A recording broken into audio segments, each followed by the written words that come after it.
My husband sold my beach house while I was away, but he didn't know my secret. I'm Grace. I'm 50 years old. 3 months ago, I traveled across the country to visit a dear friend who was seriously ill. I was gone for 2 weeks. When I came back, everything had changed. The beach house my grandmother left me was gone, sold, without my knowledge, without my permission. At first I thought it was a mistake, some terrible misunderstanding, but it wasn't a mistake. It was deliberate, calculated. My husband had done something I never imagined possible. And what happened next changed both of our lives forever. This story isn't just about a house, it's about trust, about what happens when someone thinks they're smarter than you, about secrets that protect you even when you don't realize you need protecting.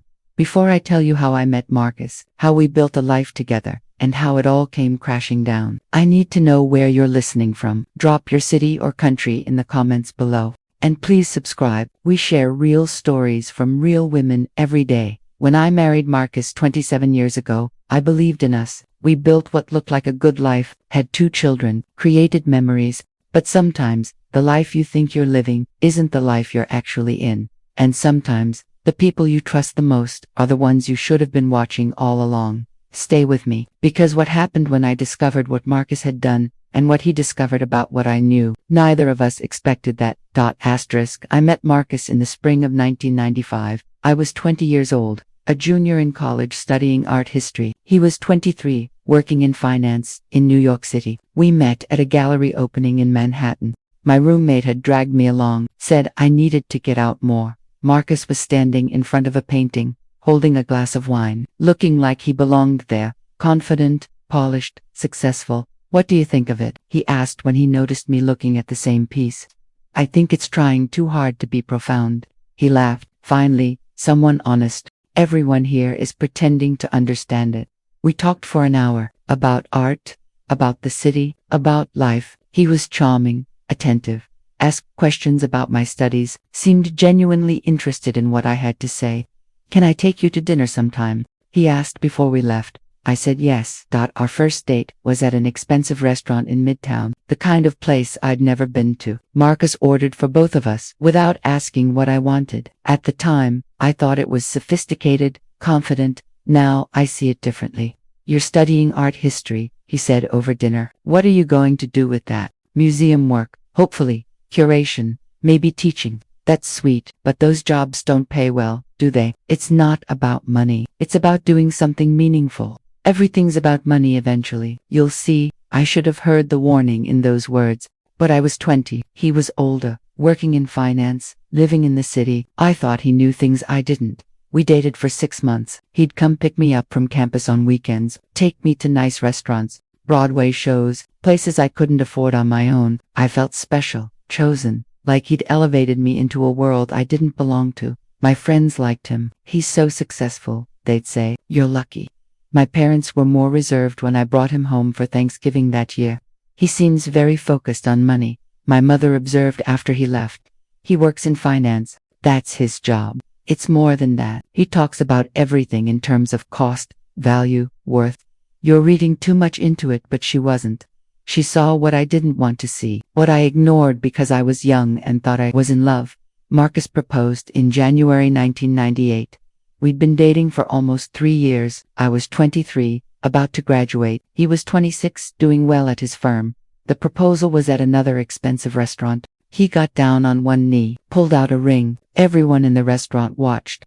"Grace, marry me. Let me take care of you. Give you the life you deserve. Let me take care of you. Not, let's build a life together. Not, let's be partners. Let me take care of you." Like I was something that needed managing. I said yes. How could I say no with a restaurant full of people watching, with a ring in front of me, with 3 years invested? We got married in June 1998. Big wedding. My parents paid for most of it. Marcus made comments about that. "Your parents are being generous. Must be nice to have family money."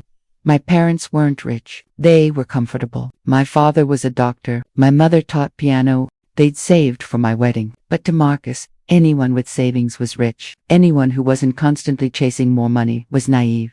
We moved into an apartment in Manhattan, small, expensive. Marcus insisted on the location. "We need to be in the city, for my career, for networking." I got a job at a small gallery, made decent money, not finance money, but decent. Marcus made comments about that too. You work so hard for so little. When are you going to find something more lucrative? I like what I do. Liking something doesn't pay bills. I started noticing other things, the way he'd check the bill at restaurants, make comments if I ordered something expensive. Really, the lobster, that's $45. The way he'd comment on my clothes, you're wearing that, don't you have something nicer? The way he controlled our finances, I'll handle the money. You're not good with numbers. I'd graduated with honors, had taken economics classes. I was perfectly capable of handling money, but Marcus made decisions and I went along with them, because that's what I thought marriage was. Compromise, trust, letting someone else lead. In the fall of 1998, I got pregnant. We hadn't planned it. I was 23. We'd been married for months. It's too soon, Marcus said when I told him. But it's happening. We're having a baby. I'm not ready for this. We can't afford it. You make good money. We can afford it. You don't understand finances. A baby is expensive. Daycare, clothes, everything. But we had the baby anyway. Daniel was born in May 1999. Marcus was and our marriage changed completely. Marcus didn't help with nighttime feedings, didn't change diapers. I work all day. I need sleep. You're home with him. That's your job now. I'd quit my gallery job when Daniel was born. Couldn't afford childcare on my salary. It made more sense for me to stay home. That's what Marcus said. That's what I believed. You're lucky you get to stay home, he'd say. Most women have to work. I'm providing for you. Providing, like I was a dependent. A child, not a partner. Daniel was a year old when I got pregnant again. Sophie was born in 2002. 2 kids under 3. I was 27, exhausted, overwhelmed, alone, even though I was married.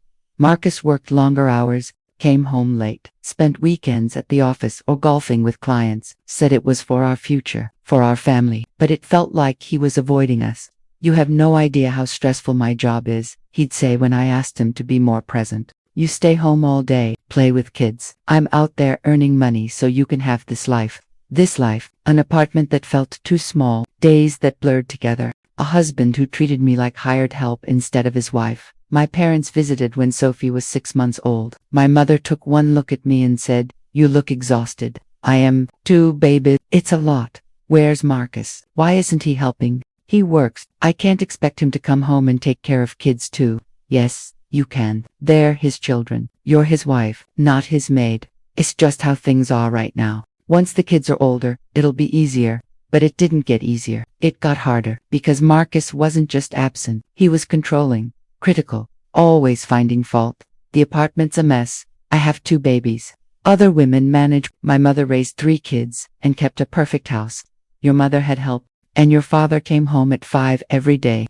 My father worked hard, and my mother didn't complain about it. I stopped complaining, stopped asking for help, stopped expecting partnership, just survived, day by day, year by year, raising 2 children essentially alone while legally married. Looking back now, I see it so clearly. The control, the manipulation, the slow erosion of my sense of self. But when you're in it, when you're tired and overwhelmed and being told that your feelings are wrong, you don't see it, you just endure. And I endured for years, would have kept enduring, kept accepting that this was just how marriage worked, how life worked until kedua ribu lima belas, until my grandmother died, until everything changed. The years between 2003 and 2015 were about survival, keeping the kids alive, keeping myself sane, accepting that my marriage was nothing like I'd imagined it would be. Daniel started preschool in 2003. Sophie was still a baby. I finally had a few hours to myself during the day. I thought about going back to work, finding something part-time, reconnecting with the career I'd left behind. Absolutely not, Marcus said when I brought it up. Why not? Daniel's in school. Sophie could go to daycare. Daycare costs money, more than you'd make. It doesn't make financial sense. It's not just about money. It's about me, having something of my own. You have something of your own. 2 children, a home. What more do you need? What more did I need? Apparently, nothing. According to Marcus, being a mother and wife should be enough. Wanting more was selfish. Ungrateful, so I stayed home, managed the household, raised the children, became invisible. Marcus got promoted in 2005. More money, more responsibility, more hours at the office, more weekends gone, more distance between us. I'm doing this for us, he'd say, for our future, so we can have security. But we already had security. We didn't need more money. We needed a father who came home, a husband who was present. But saying that made me ungrateful, so I stopped saying it. The kids rarely saw him. Daniel was in elementary school, Sophie in preschool. They'd ask when Daddy was coming home. I'd make excuses. He's working. He's important. He's busy. Why is Daddy always busy? Sophie asked one evening. She was 4 years old. Because he has an important job. Is his job more important than us? Out of the mouths of children, the questions adults are afraid to ask. No, sweetheart, you're the most important. But we didn't feel important. We felt like obligations, items on a to-do list that Marcus checked off when convenient. My parents came to visit in 2007. My father pulled me aside. Are you happy? The question caught me off guard. No one had asked me that in years. I'm fine. That's not what I asked. I have a good life, 2 healthy kids, a nice home. What more could I want? A husband who's actually present, a partner, someone who treats you like you matter. He's busy. His job is demanding. His job isn't more demanding than anyone else's. He's choosing to be absent, and you're making excuses for him. I wanted to defend Marcus, explain that my father didn't understand, but I couldn't, because my father was right.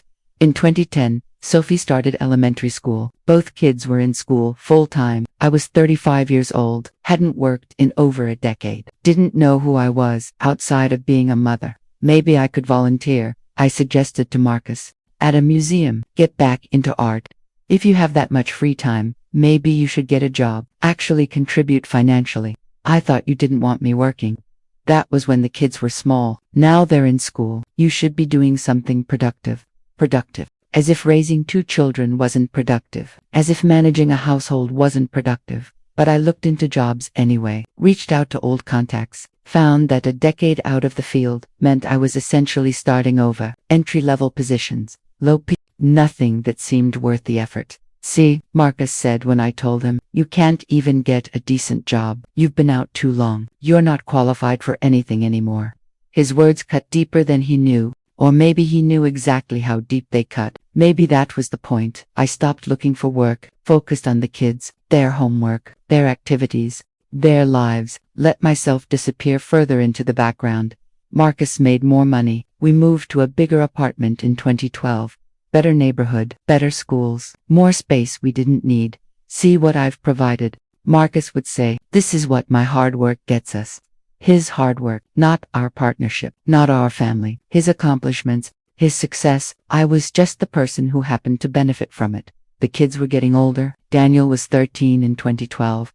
Sophie was 10. They had their own lives, friends, activities, needed me less, and Marcus didn't need me at all, hadn't for years. I was just there, a fixture in the apartment, someone who made sure there was food and clean clothes. In 2013, I started going to the gym, not for Marcus, not to look better, just to have somewhere to go, something to do, a place where I existed outside of being someone's mother or wife.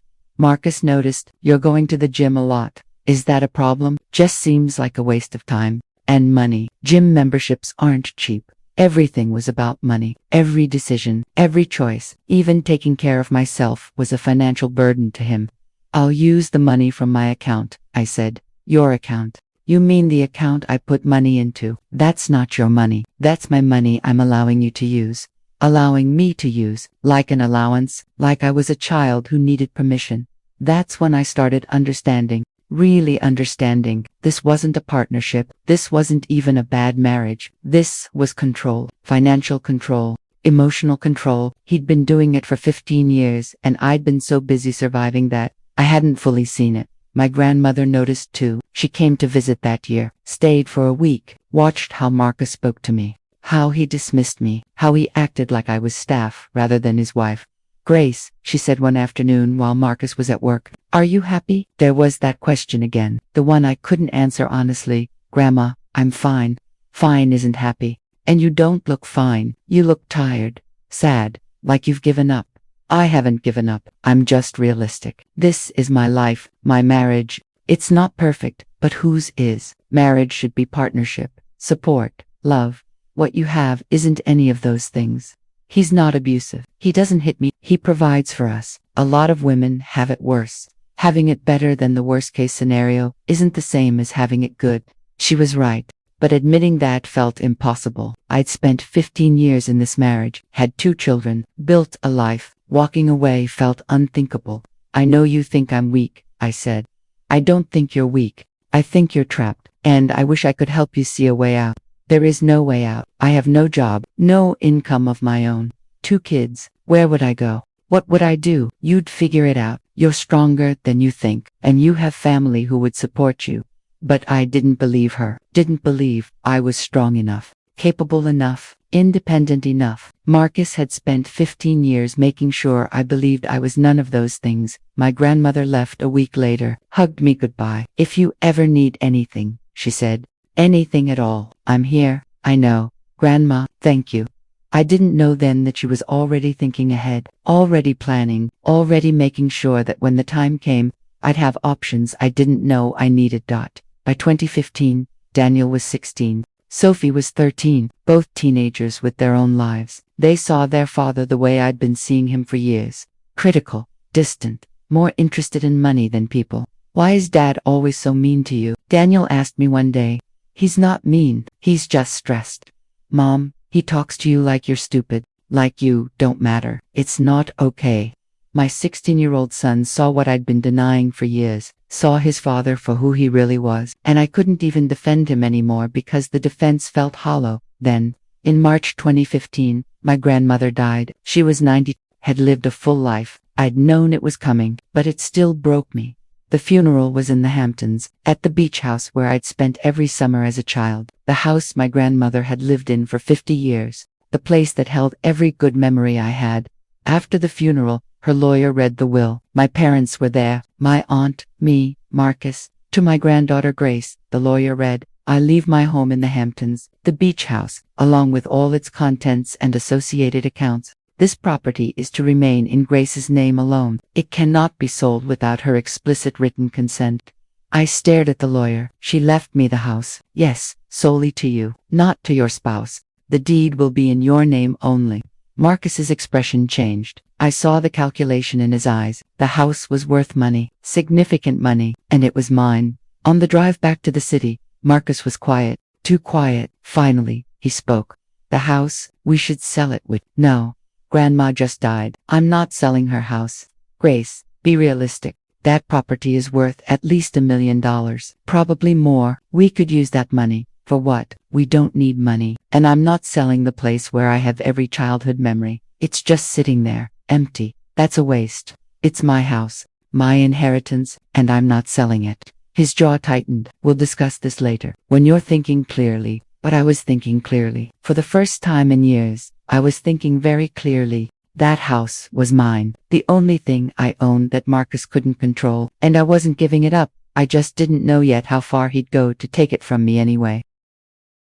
The month after my grandmother's funeral, I went back to the Hamptons, alone. Marcus was working. The kids were in school. I needed time in that house, to say goodbye, to process, to remember. Walking through those rooms felt like walking through my childhood. The kitchen where my grandmother made pancakes every Saturday morning. The porch where we'd sit and watch storms roll in over the ocean. The bedroom where I'd slept every summer from age 5 to 18. I sat on the porch for hours, just breathing, being still, feeling more like myself than I had in years. That's when I found the letter. It was in my grandmother's desk, in an envelope with my name on it, her handwriting. My dearest Grace, it began. If you're reading this, I'm gone, and you now own the beach house. I want you to know why I left it to you alone. Not to you and Marcus, just you. I've watched your marriage for 17 years. I've seen how he treats you, how he controls you, how he makes you small. I know you don't see it fully yet. Or maybe you do, and you're not ready to admit it. This house is yours, your safety net, your escape route if you ever need it. I've structured the inheritance with specific conditions. Read the full will documents carefully. There are protections in place. Protections for you. Marcus will want you to sell this house. He'll pressure you, maybe even force you. Don't let him. This house is your power, your independence. Hold on to it. I love you. I'm proud of you. And I hope someday you see yourself the way I see you. strong, capable, worth so much more than you've been accepting.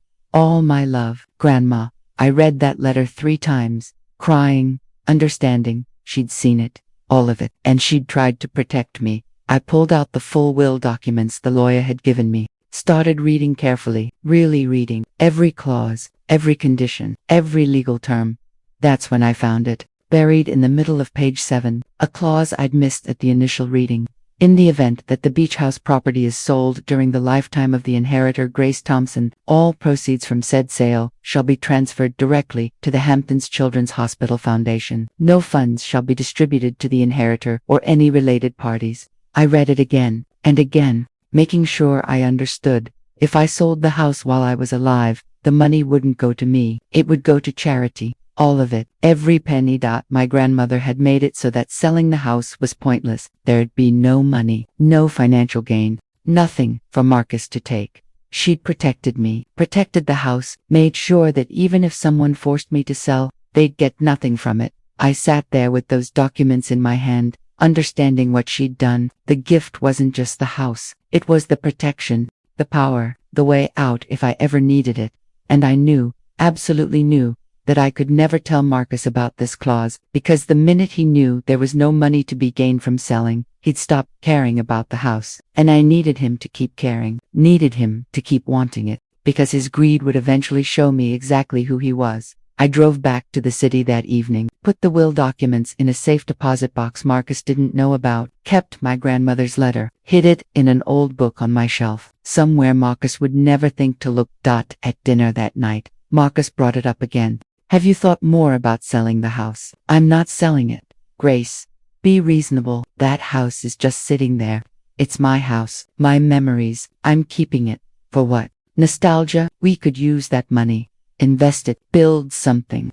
We don't need more money. You make plenty. It's not about need. It's about being smart with assets. That house is an asset, a significant one. Letting it sit empty is wasteful. Then I'll use it. Take the kids there on weekends. Summers. When would we have time for that? I work. The kids have activities. Be practical. But I wasn't being practical. I was being protective of the one thing I owned, the one thing he couldn't control. Over the next few months, Marcus brought up selling the house at least once a week, sometimes more. It became his obsession, his focus, the thing he wanted more than anything. A developer contacted me. He said one evening in August, interested in properties in the Hamptons. I gave him the address. He's going to make an offer.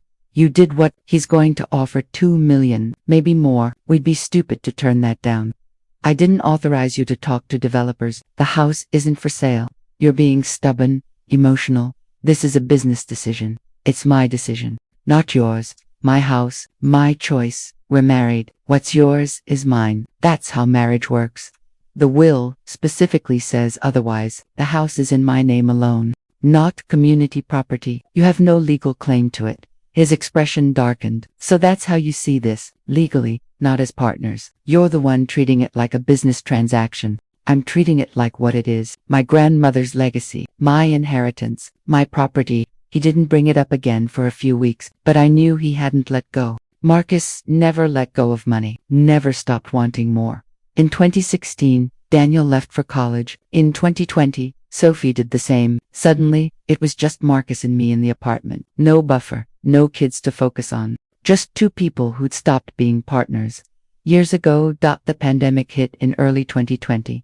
Everyone was home. Marcus was working remotely. I had nowhere to escape to. We were trapped together in that apartment for months. That's when I saw it clearly. How much he resented me. How little he thought of me. How our marriage had been hollow for years and we'd both been too busy to notice. I'm going to the Hamptons, I announced in June 2020. For a few weeks. I need space. From what? You don't work. You don't do anything. What do you need space from? From you. From this apartment. From everything. Fine. Go sit in that house you refuse to sell and think about how much money you're wasting. I went, stayed for 3 weeks. It was the most peaceful 3 weeks I'd had in years. I walked the beach, read books, sat on the porch, remembered who I was before Marcus. Before marriage, before I'd made myself so small. When I came back, Marcus was different, colder, more distant, like he'd decided something while I was gone. We need to talk about the house, he said. There's nothing to talk about. There is. I've been thinking, that house is causing problems between us. You're too attached to it. It's unhealthy. Loving something my grandmother left me isn't unhealthy. It is when it's affecting our marriage, our financial future. Our marriage has been affected for years, and it has nothing to do with the house. He looked at me, really looked at me, and I saw it. He didn't love me, probably hadn't in years, maybe never had. He'd loved what I could give him, what I could be for him, and now I had something he wanted and wouldn't give, and that was unforgivable to him.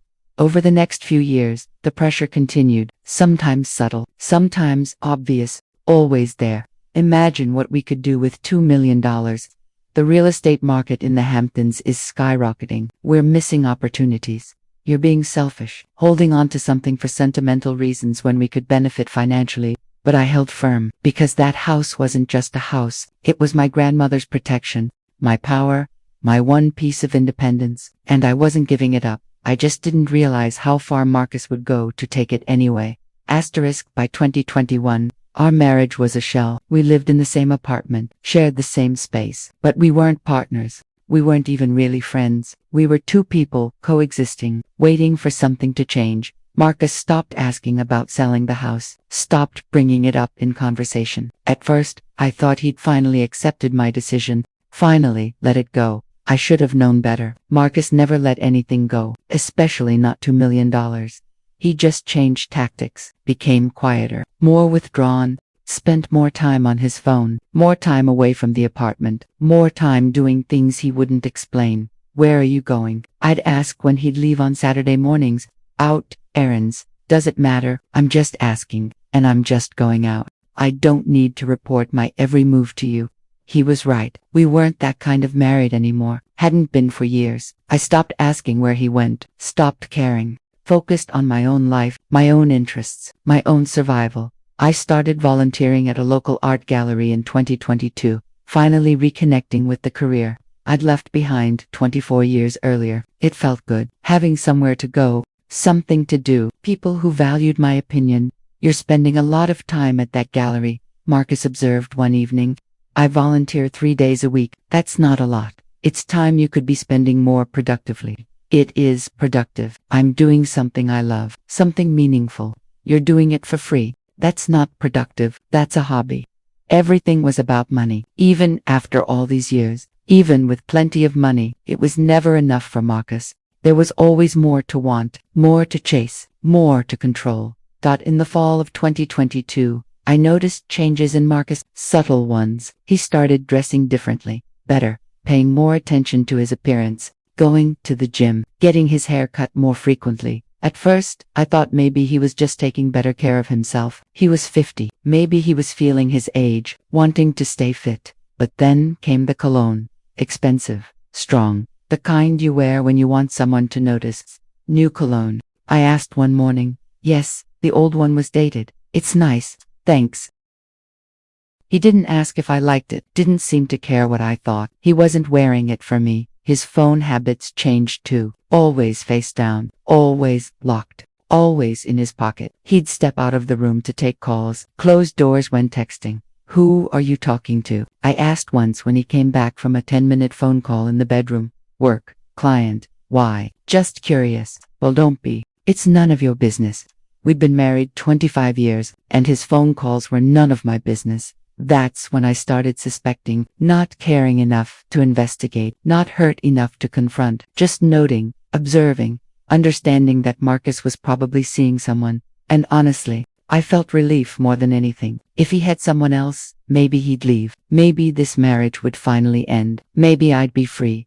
But Marcus didn't leave. He stayed, became more secretive, more absent, more focused on his phone and his private life that didn't include me. I didn't care about the affair. I cared about the house, about keeping the one thing that was mine, about maintaining the independence my grandmother had given me. In early 2023, Marcus started working from home more often, said his company was allowing flexible schedules, but I noticed he wasn't actually working most of the time. He was on his phone, on his laptop, doing something that wasn't work. One afternoon, I walked past his office. The door was cracked open. I heard him on the phone. I know, baby, I want that too, but I need to figure out the logistics first, the finances. Everything has to be in place. Baby. He was calling someone baby, planning something, talking about finances and logistics. I kept walking, didn't confront, didn't react, just filed that information away. That evening at dinner, Marcus brought up the house again. First time in months. I've been thinking about the Hamptons house. What about it? Maybe we could compromise. Keep it but rent it out. Generate income. At least make it productive. No, I don't want strangers in my grandmother's house. Grace, you're being unreasonable. The house is just sitting there, empty most of the year. That's wasteful. It's my house, my decision, and I've made it. He stared at me across the table, and I saw something in his eyes. Calculation, planning, something that made my stomach turn. What if something happened to you? He asked quietly. What if something happened to you? Who gets the house? Why would you ask that? I'm just being practical. We should have these things figured out. Estate planning, wills, that kind of thing. The house goes to Daniel and Sophie. It's in my will. They inherit it equally. He looked disappointed, just for a second, but I saw it. He'd been hoping for a different answer, hoping he'd be the beneficiary. You should reconsider that, he said. I'm your spouse. Legally, I should have some claim. The house was left to me alone. It will go to my children. That's final. He didn't argue, just nodded, went back to his dinner. But I knew that conversation wasn't over. He was planning something, calculating, trying to figure out how to get what he wanted. By late 2023, Marcus was barely home, gone most evenings, all weekend. Said he was working on a big project, needed to be at the office, needed to meet with clients. I didn't believe him, didn't care enough to investigate. Our marriage was over in everything but paperwork. We both knew it. Neither of us was willing to be the one to end it, or so I thought. In January 2024, Marcus came home one evening and said, I need you to sign something. Sign what? Documents for refinancing, the mortgage, better rates, just a formality. He put papers in front of me, pointed to signature lines, here and here, just your signature. I looked at the documents. They were dense, legal language, confusing, but something felt wrong. I want to read these first. There's nothing to read. It's just refinancing paperwork. My lawyer already reviewed everything. Then I can take time to read it myself. His expression hardened. Grace, don't make this difficult. It's routine paperwork. Sign it so I can submit it tomorrow. No, I'm not signing anything without reading it first, and probably having my own lawyer review it. Your own lawyer. We're married. We use the same lawyer. We use your lawyer. That's different. He grabbed the papers back. Fine, forget it. I'll handle it another way. He left the room, left the apartment, didn't come home that night. I sat there knowing something had changed, something had shifted. Marcus had tried to get me to sign something I hadn't read, something his lawyer had prepared, and when I refused, he'd gotten angry, more angry than the situation warranted.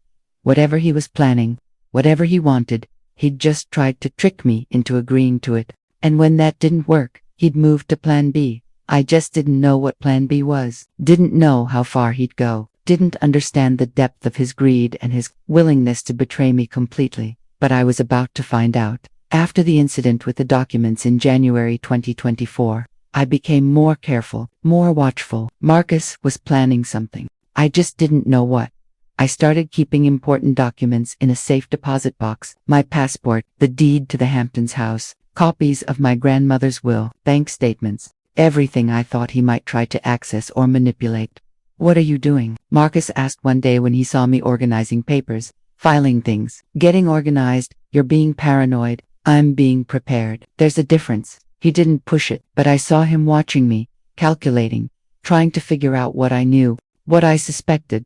The truth was, I didn't know anything specific, just had a feeling, an instinct that something was coming, something I needed to protect myself from. In March 2024, my best friend Caroline called. We'd known each other since college, stayed close despite living on opposite coasts. She was in San Francisco. I was in New York, but we talked regularly, shared everything. Grace, I need to tell you something, she said. Her voice was serious, worried. What's wrong? I'm sick, really sick. Stage 4, the doctors are saying months, maybe a year, if I'm lucky. My heart stopped. Caroline, no, I wanted you to hear it from me, not from someone else, not after it's too late. We talked for hours, cried together, made plans for me to visit soon, as soon as I could arrange it. When I told Marcus I was going to San Francisco, he barely reacted. How long? 2 weeks. Maybe more. However long she needs me. 2 weeks is a long time. My best friend is dying. I'm going to be there for her. Fine. Do what you need to do. No sympathy. No concern for Caroline. No acknowledgement of what I was going through. Just cold acceptance. I booked my flight for early February 2025. Gave myself time to prepare, to make sure everything at home was handled, to make sure the kids knew where I'd be. Daniel and Sophie were both living on their own now. Daniel was 26, working in Boston. Sophie was 23, in graduate school in Philadelphia. They were adults, independent, but I still wanted them to know my plans. Mom, I'm so sorry about Caroline, Sophie said when I told her. Take all the time you need. Your father will be here alone. Can you check in on him occasionally? Mom, Dad's a grown man. He doesn't need checking in on. She was right. But some part of me still felt responsible, still felt like I needed to make sure he was taken care of. 27 years of conditioning don't disappear overnight. Then the weeks leading up to my trip, Marcus was unusually attentive, almost friendly. It was so different from the past few years that it felt suspicious. Do you need help packing? He offered. I can manage. Make sure you have everything you need. It's a long trip. I know how to pack for a trip. Marcus, I'm just trying to be helpful. But he wasn't being helpful. He was being careful, making sure I actually left, making sure I'd be gone. I should have seen it then, should have understood what he was planning. But I was focused on Caroline, on saying goodbye to my best friend, on being there for her in her final months. The night before I left, I couldn't sleep, lay in bed thinking about Caroline, about life, about how much time we waste on things that don't matter, people who don't value us, situations that make us small. Marcus was asleep next to me, or pretending to be. We'd shared a bed for 27 years, but we weren't together, hadn't been for a long time.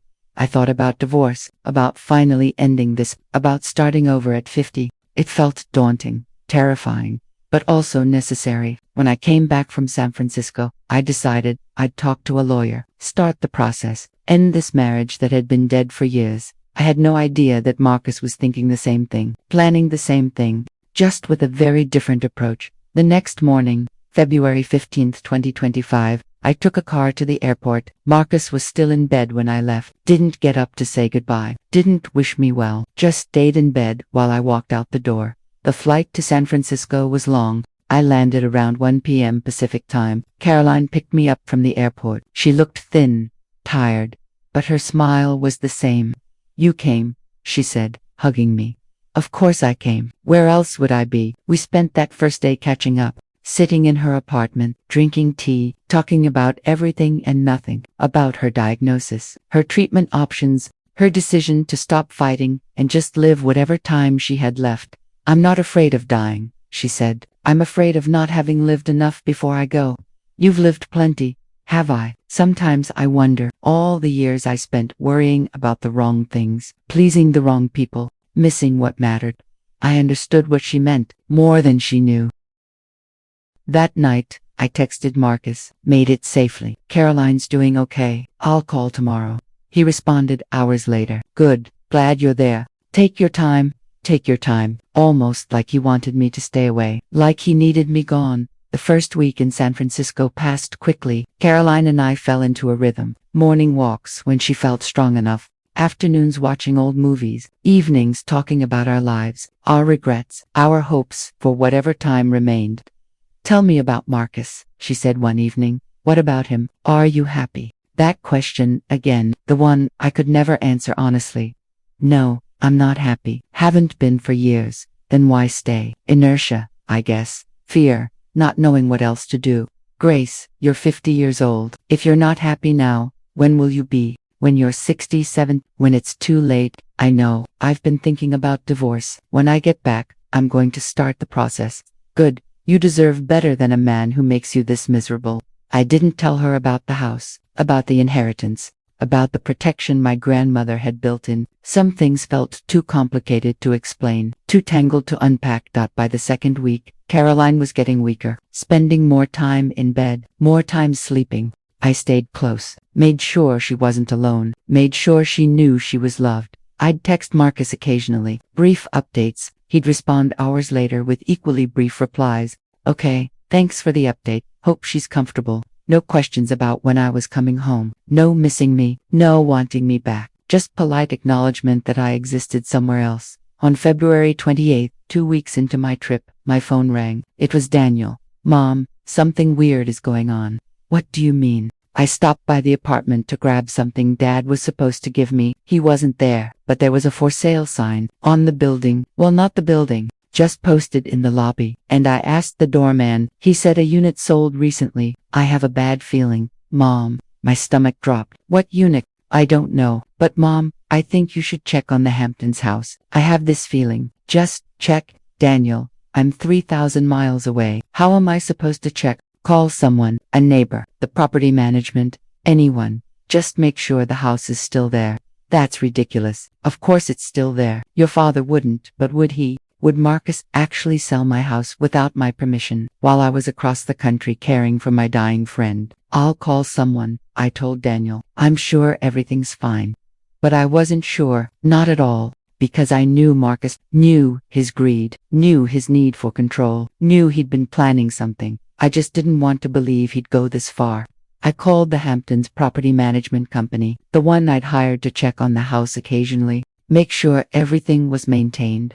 Hi, this is Grace Thompson. I'm calling about my property on Ocean Drive. I just wanted to make sure everything's okay. Oh, Mrs. Thompson. Yes, everything's fine. The new owners took possession last week. Very nice couple. They seemed thrilled with the house. The world stopped. I'm sorry, what? The new owners, they moved in last Wednesday. They've been very respectful of the property. There are no new owners. I didn't sell the house. Silence. Then, ma'am, the house sold 2 weeks ago. We received notice from the new owners. They have the deed. Everything's been transferred. I couldn't breathe, couldn't think, couldn't process what I was hearing. Marcus had sold my house while I was in San Francisco, while I was caring for Caroline, while I was 3,000 miles away. He'd actually done it. I stood in Caroline's apartment, phone in my hand, unable to process what I'd just heard. My house sold to strangers, without my signature, without my knowledge, while I was 3,000 miles away. Grace, are you still there? The property manager's voice came through the phone. How is this possible? I didn't sign anything. I didn't authorize a sale, ma'am. I don't know the details of the transaction. We just received notification that the property had new owners. You'd need to contact the title company or your real estate attorney. I hung up, called Marcus immediately. He didn't answer. I called again and again, 6 times. Nothing. Finally, a text came through. In a meeting. What's wrong? You sold my house. 3 dots appeared, disappeared, appeared again. Finally, we need to talk about this in person. When you get back. When I get back. You sold my house while I was taking care of my dying friend and you want to wait until I get back to discuss it? It's complicated. I can explain everything, just not over the phone. I wanted to scream, to throw my phone, to get on the next flight back to New York. But Caroline was in the next room, dying, needing me. I couldn't leave her. Not like this. I'm coming home as soon as I can. I texted, and you better have an explanation ready. I stayed in San Francisco 3 more days, the longest 3 days of my life. I was physically there with Caroline, but mentally, I was in New York, processing, planning, understanding the depth of what Marcus had done. He'd sold my house, somehow, forged my signature probably, committed fraud, stolen from me, all while I was caring for my best friend. The betrayal was complete, total. There was no coming back from this. On March 3rd, I flew back to New York. Caroline understood, insisted I go, deal with this, then come back if you can. I'll still be here. We both knew that wasn't certain, but I hugged her goodbye and promised to return as soon as I handled things with Marcus. The flight home felt endless. I couldn't sleep, couldn't think about anything except the confrontation ahead, the explanations I'd demand, the consequences he'd face. I landed at JFK at 3 p.m. Took a cab directly to our apartment, used my key to get in. Marcus was in the living room, sitting on the couch, waiting. Grace, you're home. You sold my house. I can explain.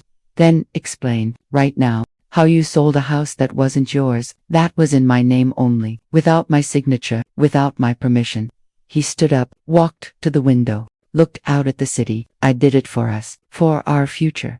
Our future. We don't have a future. We barely have a present. That's why I did it. We needed a fresh start, new money, new possibilities. The house wasn't yours to sell. You're my wife. What's yours is mine. That's how marriage works. Not according to my grandmother's will. Not according to the law. The house was solely in my name. You had no right. He turned to face me, and I saw something in his expression. Not guilt, not remorse, defiance. I had every right. I've supported you for 27 years, paid for everything, given you a life you couldn't have had without me. That house, I earned it. Just by being married to you, you earned nothing. The house was my inheritance, my property, and you stole it. I didn't steal it. I sold it. Got $2 million for it. Money we can use. $2 million. He thought he'd gotten $2 million. And that's when I remembered. The clause, my grandmother's protection. The thing Marcus didn't know about. Where's the money? I asked. What? The $2 million. Where is it? What account? It's being processed. The closing was last week. The funds should transfer any day now. Show me the paperwork. Why? Because I want to see what you did. How you forged my signature. What documents you falsified? Show me. He pulled out his phone, opened his email, showed me the closing documents. I scanned through them quickly, saw my signature, clearly forged, saw the sale price, $2 million, saw the buyer, some LLC I didn't recognize, and then I saw the distribution instructions, where the money was going. Not to Marcus, not to our joint account, not to any account he had access to. To the Hamptons Children's Hospital Foundation. Every penny. Just like my grandmother's will stipulated.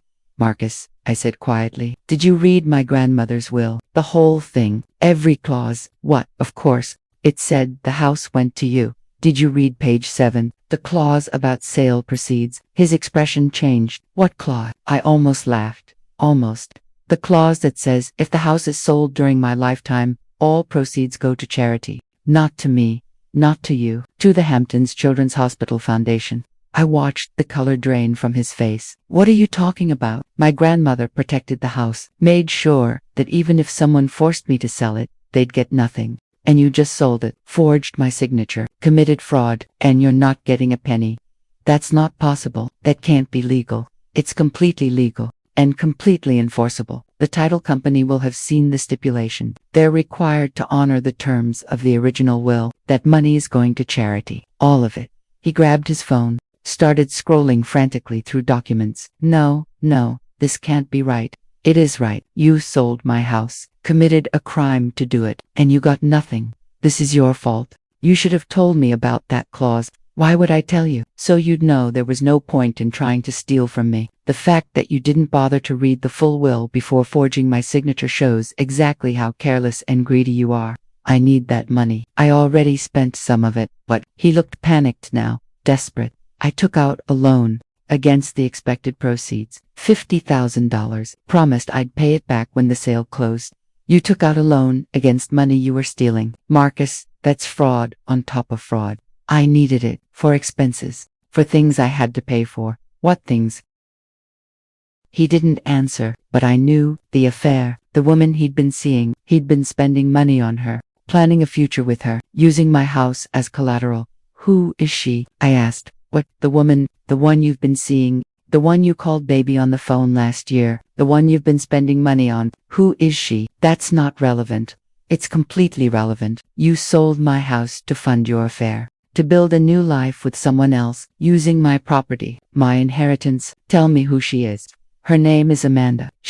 Works in marketing, and yes, we're together, have been for 2 years. 2 years, while we were still married, while he was still living in our apartment. Lying to me every day. Does she know you're married? She knows we're separated. We're not separated. We live together. We're legally married. We've been done for years. You know that. Then you should have divorced me. Like an adult, not committed fraud and tried to steal my property. I didn't steal anything. I sold something that was just sitting there wasting. You forged my signature. That's fraud. That's a crime. I could have you arrested. Fear flashed across his face. You wouldn't. Watch me. You stole from me, lied to me, betrayed me in every possible way, and you're not getting away with it. Grace, let's be rational about this. I am being rational. Rationally, I should call the police right now. Have you arrested for forgery and fraud? Rationally, I should make sure you face every possible consequence for what you've done. If you do that, I'll lose everything. My job, my reputation, everything. You should have thought about that before you sold my house. He sank onto the couch, put his head in his hands. What do you want? A divorce? Immediately. And you're getting nothing. No alimony, no settlement, nothing. You tried to steal from me. You don't get to profit from your own crime. I can't afford a divorce right now. I owe money, $50,000 plus interest. That's your problem, not mine. Amanda won't stay with me if I'm broke. She's only with me because I told her we'd have money from the house sale. And there it was, the truth. He'd sold my house, committed fraud, risked everything for a woman who only wanted his money. Then I guess Amanda's going to leave, I said, just like I am. I want you out of this apartment by tomorrow. I'm filing for divorce next week. And if you fight me on anything, I'll press charges for the forgery. Are we clear? He looked up at me, and for the first time in 27 years, I saw him clearly, not as my husband, not as a partner, but as exactly what he was, a greedy, selfish man who'd never loved me, who'd only loved what he thought he could take from me. We're clear, he said quietly. The next day, March 4th, 2025, Marcus moved out, took his clothes, his computer, his things, left the apartment we'd shared for years. I stood in the empty living room and felt something I hadn't felt in decades. Free. The week after Marcus moved out, I contacted a lawyer, Jennifer Morrison. She specialized in divorce and fraud cases. I told her everything. The forged signature, the unauthorized sale, the affair, all of it. Double quotes, Mrs. Thompson. What your husband did is criminal fraud. You could press charges. I know, but I want to focus on the divorce first. Get him out of my life legally. Understood, but I need to tell you, this is one of the clearest cases I've seen. He forged your signature on legal documents, sold property he didn't own. That's serious. Will it affect the divorce? Absolutely. In your favor. He'll get nothing. No settlement. No alimony. Nothing. And if he fights, we use the fraud as leverage. Marcus didn't fight. He couldn't. He knew what he'd done, knew I had proof, knew I could destroy him if I wanted to. The divorce papers were filed on March 15th. Marcus signed them on March 20th. After 27 years of marriage, it took 5 days to end it legally.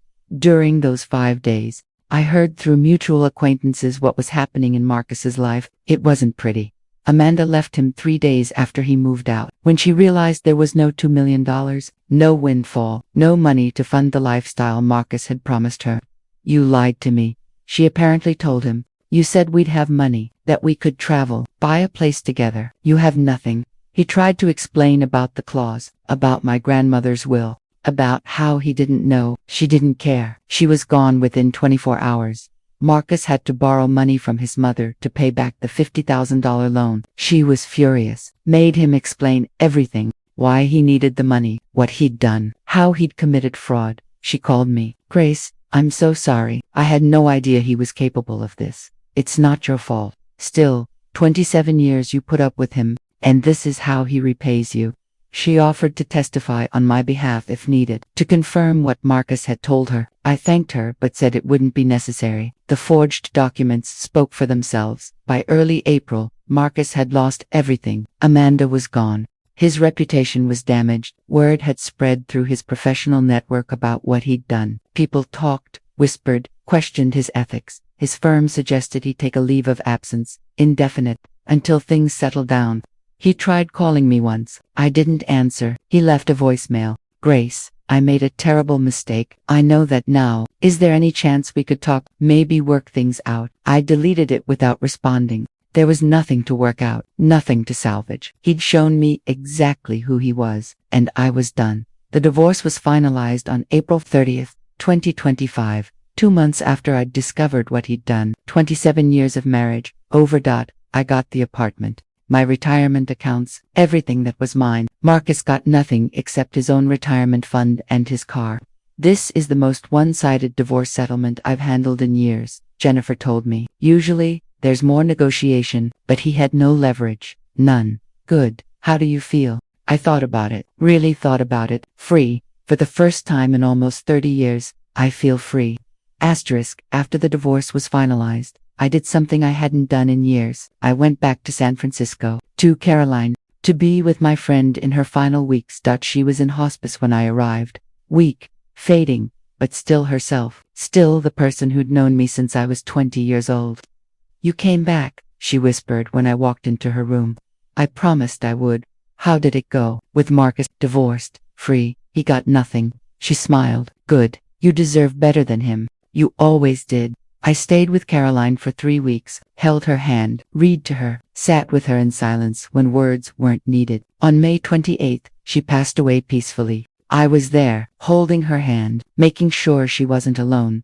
At her funeral, I spoke about friendship, about the people who see you clearly and love you anyway, about how Caroline had been that person for me, had never judged, never criticized, just loved. After the funeral, I stayed in San Francisco for another week, walked the city, processed everything. The divorce, Caroline's death, the end of one life and the beginning of another. When I flew back to New York in early June, I felt different, lighter, like I'd shed weight I'd been carrying for decades. The apartment felt different too. It was just mine now. No Marcus, no tension, no walking on eggshells, just space, quiet, peace. I started making changes, redecorated, got rid of furniture that reminded me of him, painted walls, made the space feel like mine instead of ours.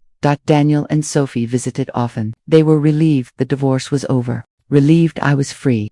You seem happier, Mom, Sophie said one evening. We were having dinner in my newly decorated living room. I am happier. Do you regret it? The marriage, the years? I regret staying as long as I did. But I don't regret you and Daniel. You two are the only good things that came from those years. In July, I went back to volunteering at the art gallery, but this time, I asked about paid positions, about actually working instead of just volunteering. We have an opening, the director said. Curator, assistant. It's not much money to start, but it's a real position. I'll take it. At 50 years old, I started my first paying job in 27 years, and it felt amazing, having somewhere to be, something to contribute. Money I earned myself. By August, I heard through mutual friends that Marcus was struggling, living in a small apartment in Queens, working at a smaller firm for less money, alone. Amanda had moved on to someone else, someone actually wealthy. Marcus had been exactly what he'd accused me of being, a stepping stone, someone to use until something better came along. I didn't feel satisfaction hearing about his struggles, didn't feel vindicated or happy, just felt nothing. He was no longer my concern, no longer my problem, just someone I used to know. In September, I did something I'd been thinking about for months. I called the Hamptons Children's Hospital Foundation, the organization that had received the $2 million from my house sale. I wanted to see what the money was being used for. I told the director, "Oh, Mrs. Thompson, we're so grateful. The donation funded a new pediatric wing. We're naming it after your grandmother, the Eleanor Hartley wing." She would have been proud. My grandmother, protecting me even in death, making sure that even Marcus's greed resulted in something good. She would have loved that. I said, "Thank you."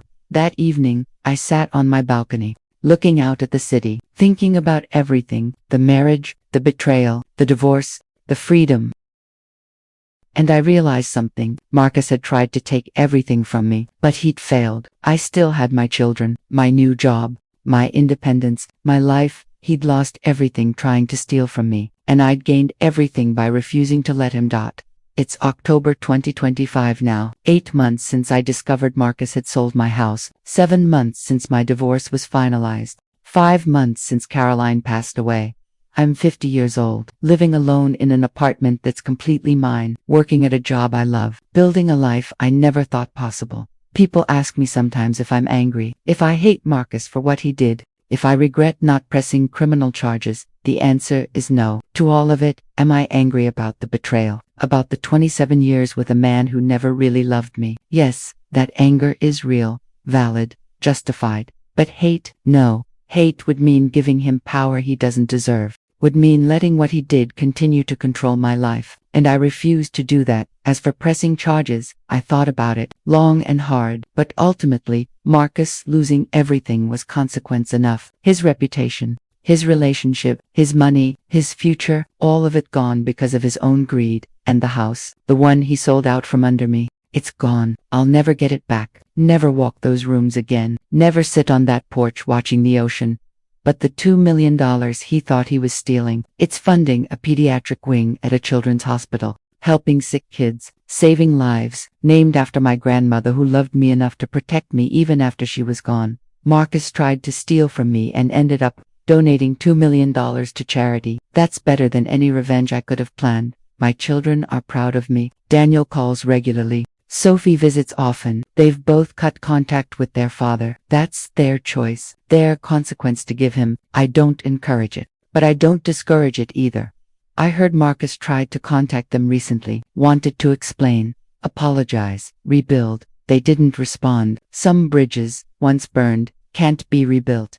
I'm dating now, nothing serious, just rediscovering what it's like to be valued, respected, treated like I matter. It's strange after so many years of being dismissed, but it's good, healing. The apartment is quiet most evenings, just me, my books, my thoughts, and I love it. Love the peace, the space, the freedom to be exactly who I am without judgment or criticism. If you're listening to this story and you see yourself in it, if you're in a marriage where you're controlled or dismissed or made to feel small, please hear this. You deserve better. You deserve partnership, respect, love that doesn't come with conditions or manipulation. And if someone tries to take from you what's yours, fight back. Protect yourself. Don't assume love will protect you. Only you can protect you. I want to know where you're listening from. Drop your city or country in the comments below. Let me know this story reached you. And if it helped in any way, please subscribe. These stories matter. These truths need to be told. My husband sold my beach house while I was away, but he didn't know my secret. He didn't know my grandmother had protected me, had made sure that even his greed would result in something good, had given me the power to survive his betrayal. He thought he was stealing $2 million. Instead, he donated it to charity, lost everything, and set me free. My name is Grace. I'm 50 years old. My husband tried to destroy me by selling my inheritance. Instead, he destroyed himself. And I'm living proof that sometimes the best protection comes from people who love you, even after they're gone, even when you don't know you need it. Trust the people who truly see you. Protect yourself. And never, ever let someone else's greed determine your worth. Because you're worth so much more than that.